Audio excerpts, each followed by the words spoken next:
यह है class 10 exercise 3.2 question number first. निम्नलिखित समीकरण युग्म को प्रतिस्थापित विधि से हल कीजिए। तो यहाँ है इसका थर्ड पार्ट।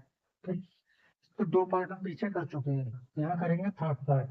करना क्या है इसमें, ये दो समीकरण दे रखे हैं, एक ये और एक ये। इस समीकरण युग्म को प्रतिस्थापित विधि से हल करना है। तो प्रतिस्थापन विधि से हल करते समय हम क्या करते हैं, जो दोनों समीकरण दे रखी है इन दोनों समीकरणों को समीकरण नंबर 1 और समीकरण नंबर 2 मान लेंगे। ये हो गया समीकरण 1 और ये समीकरण 2। अब इसमें थोड़ा ध्यान देना ये है कि जब हम प्रतिस्थापन विधि से हल करेंगे तो हम किसी भी एक समीकरण को चुनेंगे, चाहे एक को चुने या समीकरण 2 को। और जो भी समीकरण चुनेंगे उसमें से हमें एक वेरिएबल की वैल्यू निकालनी है। एक्स और वाई दो वेरिएबल दे रखे, दो में से किसी एक की निकालेंगे, चाहे एक्स की निकालें या वाई की निकालें। और एक से निकाल के दूसरी वाली समीकरण में उसको रख देंगे, जिससे निकालेंगे उसमें नहीं रखेंगे, दूसरी वाली समीकरण में उसको रख देंगे।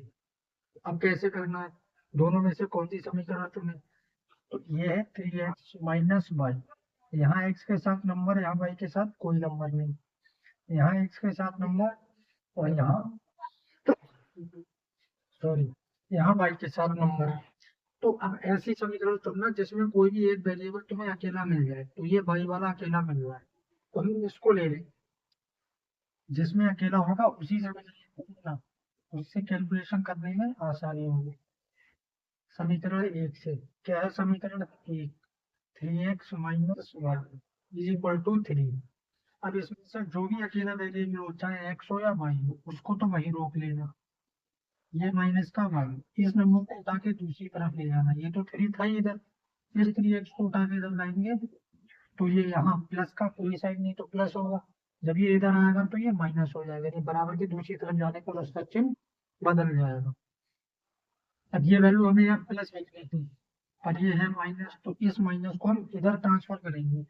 तो जैसे ही ये माइनस इधर जाएगा तो इधर के साइन परिवर्तित हो जाएंगे, यानी ये जो 3 था ये माइनस का हो जाएगा और ये माइनस का 3x है ये प्लस हो जाएगा। तो प्लस वाले को पहले लिख देते हैं और इसको बाद में। और ऐसा हुआ था इस माइनस के इधर आने की वजह से, और इसको मान लेना समीकरण नंबर 3। अब समीकरण 3 से y का मान समीकरण 2 में रखना है, क्योंकि एक से तो वैल्यू निकालनी है, तो जिससे निकालिए उसमें तो रखना नहीं है, दूसरी वाली में रखेंगे। तो यहाँ समीकरण 3 से y का मान समीकरण 2 में रखने पर, क्योंकि एक से निकाला था तो 2 में रखेंगे। ठीक, किस तरह रखेंगे, तो दूसरी समीकरण है हमारे पास 9x minus 3y is equal to 9। अब यहाँ y का मान रखना है, तो जहाँ भी y होगा y की जगह में 3x माइनस 3 रख देगा। देखो कैसे, 9x ऐसे माइनस 3, ये y आया, और इस y की जगह पे ये मान रख दो 3x माइनस 3।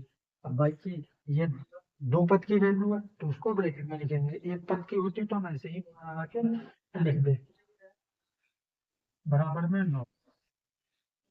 ये 9x माइनस, ब्रैकेट के बाहर यदि कोई संख्या है तो उसकी गुणा ब्रैकेट के अंदर सभी संख्याओं से होती है।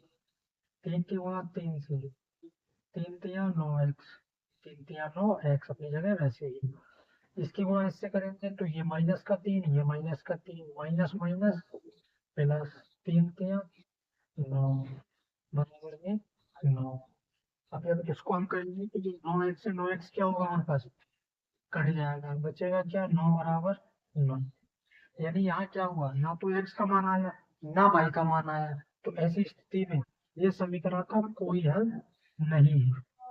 ठीक, क्या लिख दोगे सवाल में, समीकरण का कोई हल नहीं है, क्योंकि हमें समीकरण का हल याद करना था, यानी एक्स और वाई के मान याद करने थे। पर क्योंकि इसमें वाई का मान आया नहीं, सॉरी एक्स का मान निकल के आया नहीं, वो तो कट गया, जिसका वैल्यू मतलब जिसका मान हमें निकालना था वही कैंसिल हुई, तो वैल्यू किसकी निकालनी। जब एक्स का नहीं आया तो वाई का भी निकालने का प्रयास मत करना, आगे निकाल भी सकता है, ऐसे उम्मीद नहीं है, क्योंकि निकलेगा क्या, जब आपके पास एक्स का ही नहीं आया तो यहाँ रख दूंगी क्या, एक्स की वैल्यू आती तो वो हम यहाँ पे रखते, या वही नहीं है तो क्या रखे। तो ये हो गया सवाल, ठीक है, इसको नोट करो फिर आगे देखते हैं। चलिए अब देखते हैं क्वेश्चन फर्स्ट का फोर्थ पार्ट।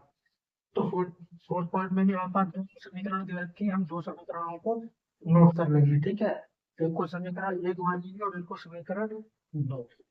यानी पहली है 0.2x plus 0.3y equal to 1.3, ये हो जाएगी समीकरण एक। और 0.4x plus 0.55 is equal to 2.3, ये होगी समीकरण दो।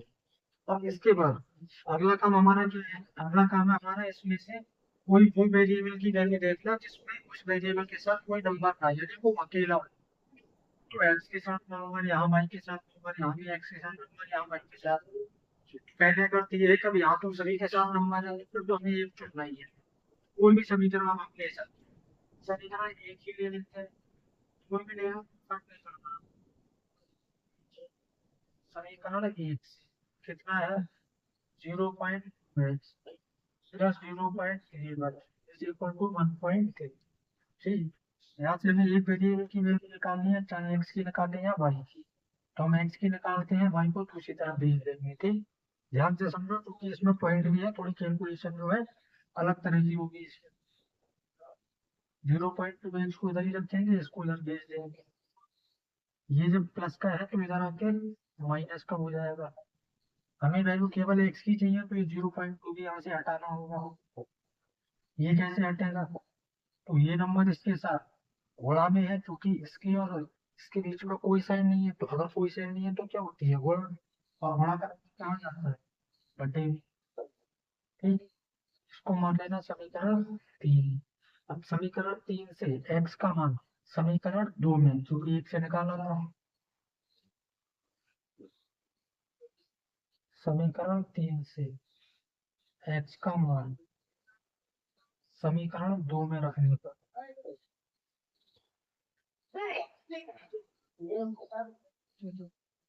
चलिए अब देखते हैं समीकरण दो क्या है। 0.5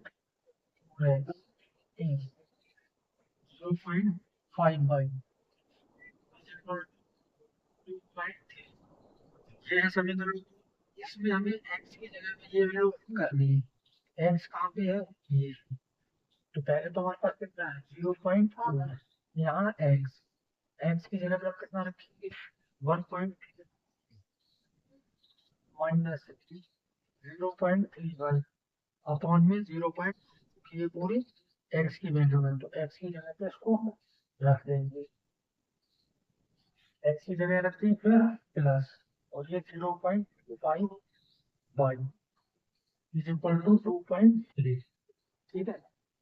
चलिए अब देखिए यहाँ पर इस नंबर के और ये पूरा एक नंबर है ब्रैकेट के अंदर है, तो इस नंबर के और इस नंबर के बीच में कोई भी साइन नहीं है, इन दोनों नंबर के बीच में कोई साइन नहीं है, तो क्या हो गुणा, क्योंकि जिन दो नंबर के बीच में कोई साइन नहीं होता वहाँ क्या होती है गुणा। तो अगर गुणा है तो ये दोनों नंबर ऊपर नीचे आपस में कट सकते हैं, पॉइंट से पॉइंट हटा दो, पॉइंट के बाद यहाँ कितना नंबर एक, यहाँ पॉइंट के बाद कितना एक।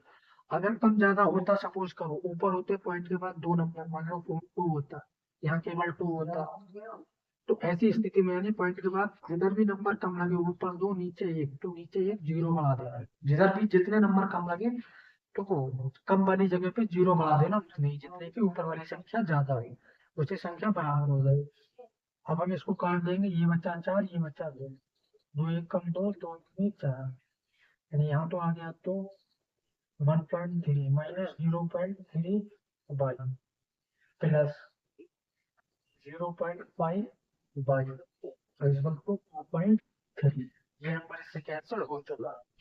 ये ब्रैकेट के बाहर है तो इसके अंदर गुणा करेंगे, दो की गुणा इससे करेंगे तो ये नंबर पॉइंट का है, कोई दिक्कत नहीं। ये पॉइंट है, इस पॉइंट को भी बोल दिया, कितना बच्चा भी पॉइंट छोड़ दिया तो 13, 13 दूनी 36।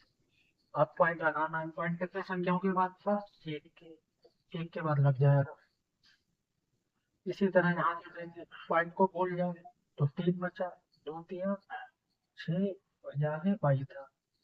एक नंबर के बाद पॉइंट है तो एक नंबर के बाद पॉइंट लग जाएगा, पॉइंट से पहले जीरो लगा देगा, प्लस 0.5 22 इज इक्वल टू 2.3।